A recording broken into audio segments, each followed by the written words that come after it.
Na real, Stock Car eu adoro. Fórmula 1, trabalhar com Fórmula 1 durante todo esse tempo aí, diminuiu ou aumentou ou manteve o tanto que você gosta da parada? Não, manteve. Agora, evidentemente, você vai cansando um pouco. Fazia, na época que tinha 15 corridas, 16, subiu para 18, 24 corridas. Os pilotos não Tu acha aguentam. como fã? Eu acho. Você, como fã ou como criador de conteúdo? Porque como Ixi, criador ó, de tá vendo como tem um monte de vertente? Tem, um monte porque assim, eu falo na minha live isso. Como criador de conteúdo, por mim era igual ao Brasileirão. Era rodado o ano inteiro, porque eu tenho conteúdo pra fazer o ano inteiro. Então, por exemplo, uma polêmica que a gente tem também é o final de semana de sprint. Em que você tem 2 corridas e duas classificações. Sim. Eu, como fã de Fórmula 1, eu não gosto. Por quê? Porque às vezes a corrida sprint, ela meio que dá um spoiler de como vai ser. Porque às vezes você tem a ordem de forças na classificação e na corrida isso muda. Quando você tem a sprint, às vezes a sprint entrega um pouco de como vai ser a corrida no dia seguinte. Então eu, como fã, não gosto. Como criador de conteúdo é 2 corridas pra eu falar e 2 classificações pra eu falar. Então acaba separando, entendeu? Mas como fã, eu gostaria que tivessem menos corridas. Eu acho que 20 é um número bom. 20 era bom. 20 entendeu? era bom. Eu, como você, eu sou contra a sprint, mas reconheço que a ideia foi maravilhosa para movimentar o fim de semana. A ideia é essa. Movimentar o fim de semana, que o sábado só tinha treino, classificação. Então os caras... A sexta-feira era morta, né? O cara ia lá pra assistir 2 treinos. Então... Aí hoje o cara chega lá, tem um treino, mas logo depois tem uma classificação. Não, sem contar, pelo menos assim, aqui em Interlagos, todo esse ano foi atrapalhado pela chuva. Né? Atrapalhado nada. Não, veja. Chuva em Interlagos faz parte. Sim, mas eu tava lá. Sim, em verdade. Não, atrapalhou a gente com a tempestade que caiu. Isso, foi o que eu quis dizer. Foi o que eu quis dizer. Mas ainda assim, um eventaço, pô. Acho que o Alok tocou lá e tudo mais. Então, assim, existe hoje um espetáculo em volta, ou dentro dos GPs. 235 mil pessoas. Você sabe quanto tinha o GP, vamos dizer, 10 anos atrás? 53 mil. Bom, melhorou um Os pouquinho. caras foram aumentando a arquibancada. E a tendência é aumentar mais, E né, vai Regi? aumentar. Eles vão construir mais arquibancadas Peraí, físicas. pô, não dá pra chegar mais em Interlagos, irmão. Esse é que é o problema. Esse é que é o problema. Isso é. Ou dá um helicóptero para todo mundo, ou eles mudam, que de fato tem um plano, acho que, sei lá se o ano que vem não vai dar. Um plano de quadruplicar aquela marginal, aquela coisa assim. Mas virou um showzaço a coisa toda, né? Quando caiu na mão dos americanos, É isso. Isso é bom, isso é legal, eu gosto. é Acho legal, acho é foda. legal. Mas tudo bem, surgiu mais sprint race, não sei o quê. Então, quando eles anunciaram que ia sair, que ia trocar de mão, que ia na mão dos americanos, eu acho que teve muito preconceito pelo fato de que, de repente, o Regi pode me corrigir se eu estiver errado, de que americano não entende de Fórmula 1. Sim. O negócio os europeus entendem, tipo assim, a gente é o nosso brinquedo, você não entende disso. Só que o americano entende muito bem de uma coisa, de negócios. Como é? Entendeu? Evento, Isso aí eles entendem 100%, entendeu? E graças a eles, assim, a Fórmula 1 teve uma alavancagem muito grande, assim. Mas tem o seguinte, a Liberty é americana, mas tem o CEO da Liberty e outros caras americanos.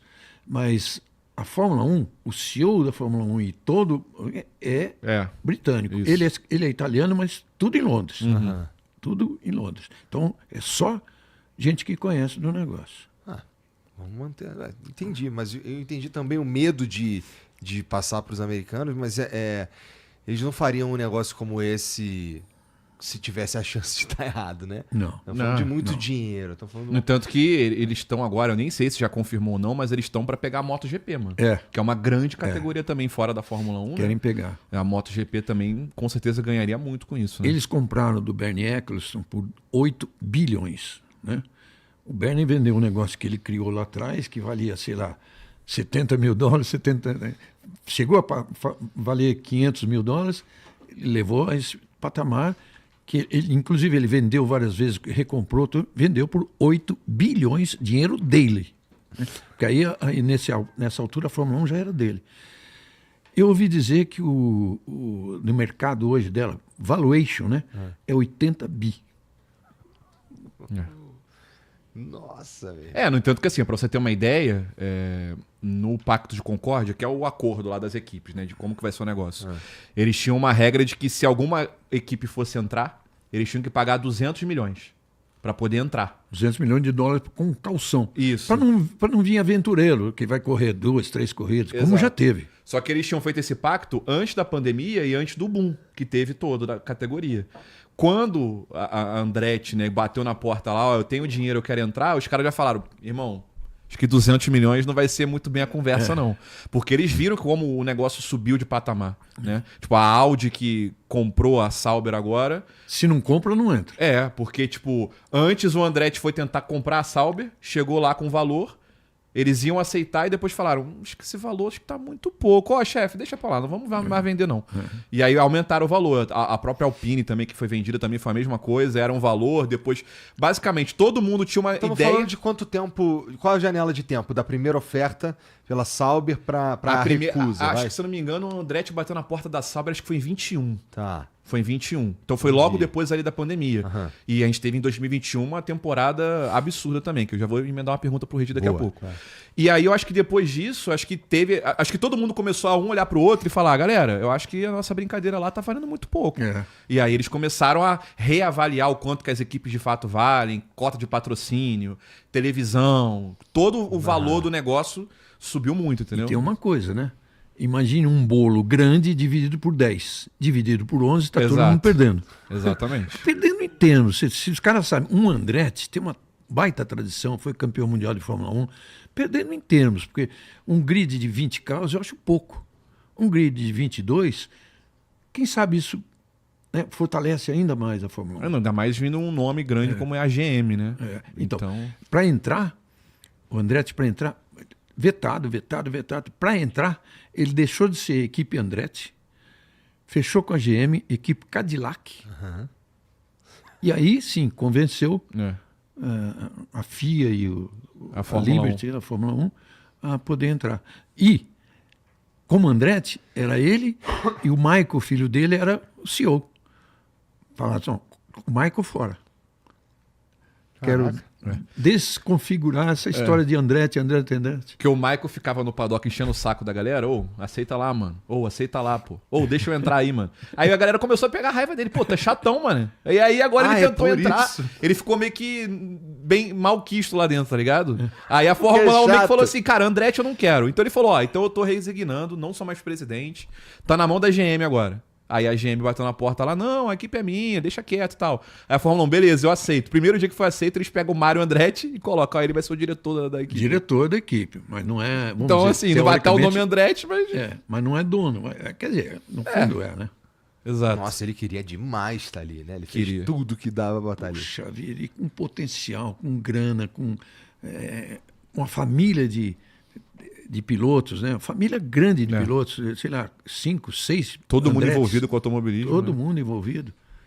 No Museu de Indianápolis tem lá, tem determinadas áreas, né? Família Anser, família isso. A família Andretti, pô, é quase um, vamos dizer, um stand de feira. Entendi. Pra você ter ideia, o Mário Andretti, ele foi campeão na Fórmula 1, ele foi para os Estados Unidos e foi campeão na Indy também. Ele é italiano, mas ele é americano, na verdade, né? Nasceu na Itália, mas é americano. Tem jogo de Mega Não sei Drive, se nasceu na Itália. Tem, Mário Andretti, eu tenho. E eu tava, no ano passado, eu tava nas 500 milhas lá pra acompanhar a aposentadoria do Tony, a última corrida. Cara, o Mário Andretti passou na minha frente, assim, e eu não fui pra falar com ele. Ele é muito gente boa. Gelou? Travou? Gelei muito.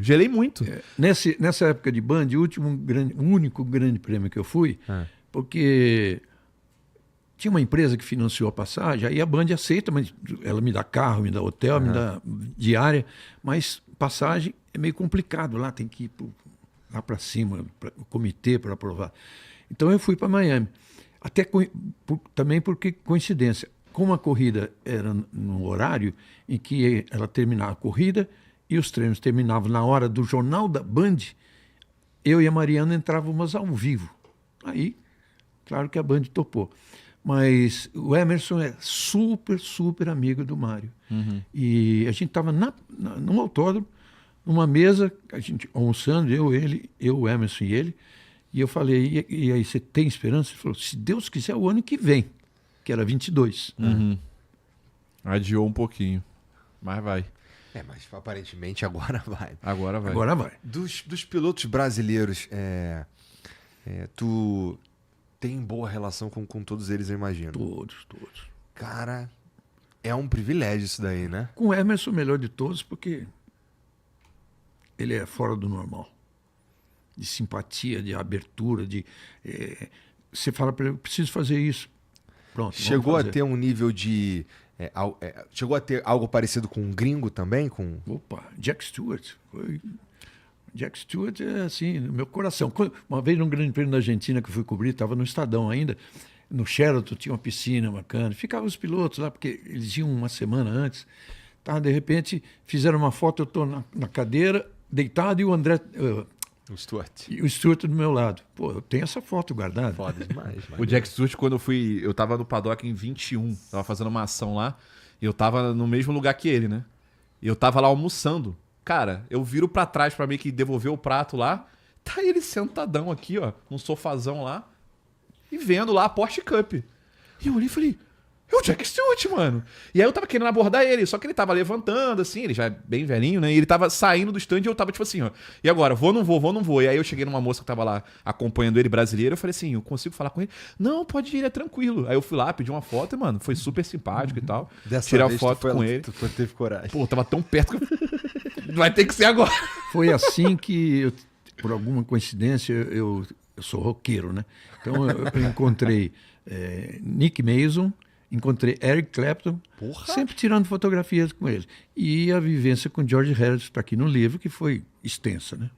Ô, Regi, dá uma dica pra galera que tá em casa. Se a galera encontrar um piloto no circuito, não dá pra abordar o cara ou dá pra abordar o cara? Porra, eu não sabia que tu Dá era e não dá. brother do Harrison. Imagina? Mas depois tu me conta. Ah, tá aqui, você vai ver. Eu te resumo aqui, mas tá aqui um capítulo inteiro. Mas graças ao Emerson também, ele que me apresentou. Mas ó, não deixa eu roubar a brisa não. Ele te perguntou um bagulho Não. muito mais importante. Não, não é muito mais importante. Só que ele tá falando. Ele tem relação com os pilotos todos, né? E às vezes a gente fica um pouco receoso, a gente de encontrar. Então, é complicado. Claro que tem os mais simpáticos, mas abordar aonde? Fora da pista? Acho que às vezes até dentro da pista, acho que depende muito de como é que tá sendo o final de semana da pessoa, né? Dentro da pista você não fala por causa da equipe. Uhum. Um brasileiro, vamos dizer, o Felipe Massa, atravessava o paddock para ir no box e eu tinha convidado o jantar com ele, já falei, então, 8 horas no restaurante e tal, né? Ele parava para conversar. Pô, já vinha o assessor da Ferrari. Já vinha rebocando. Por quê? Ele falou, você tem às 4h15 a entrevista com ele. Entendi. O troço Meio rigoroso. regradinho, Pode crer. rigoroso. Porra, mas tu virou amigo do Harrison, cara. Poxa. Cara, o Emerson me apresentou. Primeiro eu entrevistei ele em Interlagos, foi quando eu vi pela primeira vez. Fizeram uma foto preto e branco que eu tenho tem na casa da praia, casa, apartamento, onde for eu tenho a foto dela, essa foto. E fiz a entrevista. E naquela época eles vinham para o Grande Prêmio do Brasil, mas vinham muito antes, porque ficavam um mês testando aqui. Então, terminou esse teste, ele foi para o Guarujá, casa do Emerson, e eu ia para lá na casa do Antônio Carlos Santoro, um amigo do Emerson, vizinho. Então a gente jogava tênis junto, passeava de barco, ouvia música. E tem uma foto dele segurando a Daniela, com meses no colo, meses. Nossa, foda. E ela chorando. Era de emoção. Ela lamenta até hoje isso, mas é a abertura do laptop dela, a abertura Legal. de tudo. Mas aí começamos a conviver bastante. Ele viu que eu gostava de música, né? E era do automobilismo, que ele gostava muito. Também falei muita coisa do automobilismo com ele. E aí passou. Passou não. Nesse primeiro ano tem uma coisa sensacional. O Santoro tinha um barco maravilhoso no Guarujá, e no último dia lá, acho que era um sábado, e a gente fez um passeio, o George junto. George, Emerson, Maria Helena, os filhos do Santoro, que eram vários, e é um baita passeio. E também tem foto com ele conversando. Eu falei para ele uma hora, mas espero não estar te alugando, que estou falando de música com você, né? Ele falou, não, eu gosto. Então. Mas que bom, né? Que bacana. Ele ia para Londres naquele final do dia, à noite. Então, quando foi tipo 5 horas da tarde, o sol se pondo, ele pegou o caiaque para ir para a praia, para pegar, estava o carro esperando, tudo, e eu peguei Here Comes the Sun, cassete, botei para tocar, botamos o volume do barco ao máximo. Cara, eu me emociono hoje de falar. Ele vai andando, ele liga, olha. Pô, quer que eu chore?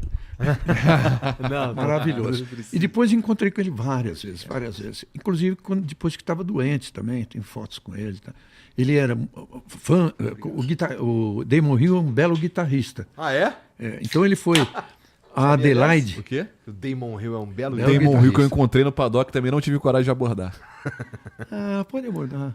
Passando na catraca, que ia ser uma bipanda, ele do meu lado. Eu olhei, meu Deus, o Damon Hill. E não falei com ele. Tava nem ocupado, tava entrando. Sou um cagão mesmo. Tem que saber abordar também. Assim, você pegar o cara na entrada, que ele está indo para algum lugar, mas você cruzar com ele no paddock e falar, Damon, ele vai parar. Uhum. Fala, não, só queria uma foto, queria isso, aquilo. Os caras, em geral, bom. Ali eles estão... Eu também tenho um pouco do receio que o Vitor tem, porque o cara tá, especialmente, dependendo do dia, né? Mas, pô, se você tava lá, devia ser o quê? Era o dia da corrida? Não, era pré-classificação do Brasil, que foi aquela que o Magnussen fez a pole. Entendi. Poxa. Então, aí os caras estão ali também meio focados, né? Então, você fica com aquela ideia, tipo assim, o cara tá focado, o final de semana de corrida, o negócio é importante. Mas ele estava correndo? Quem? O Damon? Não. Quando o Damon corria, eu era desse tamanho, assim, ia só pela TV. Mas é porque eu passei por vários pilotos lá em Interlagos no sábado, e eu também fiz a escolha de não falar com Então, eu fico Vê meio de assim... longe. A maioria não isso. vai falar. Lá, né? E eu Na pista entendo. não vai falar. Eu entendo. Os caras passando... Nem jornalista. que O você Huckenberg passando no patinetezinho, tá? Pra ir pro esse pro fala, paddock. né? Mas você pega, o jornalista, determinado piloto vem vindo, o Verstappen, ele já pede para os seguranças. Ele tem a hora de falar também. Nessa altura ele já falou, né? Bom, é bom que tem que haja uma organização mesmo, porque esses caras estão virando superestrelas cada vez mais. Muito, né? mais. Com salários de superestrelas e tudo mais, né? E atitudes, né? Como a do Hamilton, por exemplo, né? Defesa aí Verdade. do verdade. verde, defesa da Então sustentabilidade. Então, assim, são as coisas. Eu entendo que elas, né, vão mesmo mudar e se tornar. Será que chega ou já tá um nível jogador de futebol, assim? Nível jogador de futebol, acho que não, porque a popularidade de futebol é um negócio assim que não dá pra comparar. Mas. Não, desde que a Arábia entrou, não dá para comparar, mas Verstappen e Hamilton. Esses dois sim. Eu digo no âmbito mais geral. No âmbito geral, não. No âmbito geral, não. Mas se você vasculhar bem a internet, você encontra muita gente que tem fanpage do piloto, que tem o perfil do piloto junto ali, seu perfil, que segue, que acompanha, que entende de tudo, acompanha lá o cara em todos os lugares, vê as notícias e tal. Tanto que assim, até eu mesmo, às vezes, para poder me manter inteirado, tem páginas de piloto, entendeu? De pessoas que são muito fã daquele piloto e elas vão... o fulano deu essa entrevista aqui, o fulano foi nesse lugar e... Às vezes é uma forma rápida que você tem de saber mais ou menos o que está acontecendo, assim, sabe? Então... E tu, Regi, com essa experiência nova de estar criando pra internet também, cara? O que tá sentindo? Puxa, tô adorando. O que Isso você eu tá devo a adorando? Daniela, que Uma criou liberdade? É o que o você site carinha Automotor. dela lá. O site Automotor, por Reginaldo Leme, que tinha que botar o nome. E tô adorando os programas. Já é muita coisa que eu faço, mas para não fazer mais coisas, diga a pergunta. Tiago Nascimento só mandou aqui. Terceiro mandou. irmão, Ronaldo. Cara. Terceiro irmão, Ronaldo, Ricardo e Roberto. Acertou. Pronto. Obrigado, Tiago. Não conta para eles, hein? Quem tava falando? Fudeu. Puta. Tá falando de fazer o conteúdo pra internet. conteúdo pra internet. Do canal. Então, para não abraçar tanta coisa que eu já abraço muito, eu faço programas dentro do canal. Edito programas. Gravo, escrevo, edito. Hoje até tem gente escrevendo junto comigo. Mas não adianta, o texto final é meu, mas eu passo 10 horas reescrevendo. E tem o mais importante, esse foi ideia minha, porque eu fazia o Sinal Verde na Globo, quem se lembrar, que era um programa não obrigatoriamente para quem gosta de automobilismo, né? Tinha uma parte de localização, mostrar os hábitos locais, mostrar atividades. Tem na França, por exemplo, eu fui dentro de uma cozinha francesa, o cara fazendo comida, né? E a segunda parte era automobilismo. Então, eram 8 minutos de programa. Depois eles acabaram com o programa, acho que ele se acabou mesmo, tanto que ele voltou depois com 2 minutos e meio. Lá nos anos 2000, a gente fez um pouco mais. E depois saiu da grade, né? Aquela coisa toda. Aliás, me faz voltar. Tá. Nessa época boa de 8 minutos, o programa ia ao ar entre a novela das 6 e a novela das 7, no sábado. O programa era bom, mas ia ao ar nessa hora. Então, ou seja, chamou a dona de casa. Opa, isso aqui não é só automóvel. Cara, Interessante. a Veja e o Jornal da Tarde publicavam sempre os 3 programas mais vistos da semana. Sinal Verde estava lá. É Jornal Nacional, Novela das 8, Sinal Verde. Porra. Sim, né? Já tava no vácuo da novela. Vácuo da novela, cara. Entre uma novela e a outra, a dona de casa via a receita e quem ganhou a corrida. Voltando, que eu não lembro de onde. Tô morrendo de rir. Imagina as duas vizinhas tricotando, fofocando. Menina, você viu o Schumacher ontem? É isso, pô. Pois é, agora voltar que a gente não vai conseguir, né? Voltar que a gente vai conseguir. Mas, O ó. que eu estava falando? Fala mais alto. Pré-GP. Eu fazia o Sinal Verde, eu criei no canal, não pode usar o nome Sinal Verde, criei um chamado Pré-GP, que na verdade era isso que ele era, né? Um Pré-GP vai ao ar toda quinta antes de Grande Prêmio. Quando tem Grande Prêmio, vai ao ar na quinta. E no YouTube, que você tem mais liberdade, eu faço programa de 17 minutos. Eu quero sempre diminuir um pouco, mas é por aí. Eu entendi. É muito, pois é. muito É isso. legal. Muito. Depois tem podcast no canal também que eu faço, né, com o meu genro, às vezes com convidados. Que mais, Dani? Tinha o Batendo Roda com o Rubinho, que era sensacional. Ideia dele. Toda segunda-feira, após Grande Prêmio, a gente fazia por live, né, por celular mesmo, e conversava 1 hora, atendendo as perguntas dos caras ali no vídeo. Sensacional.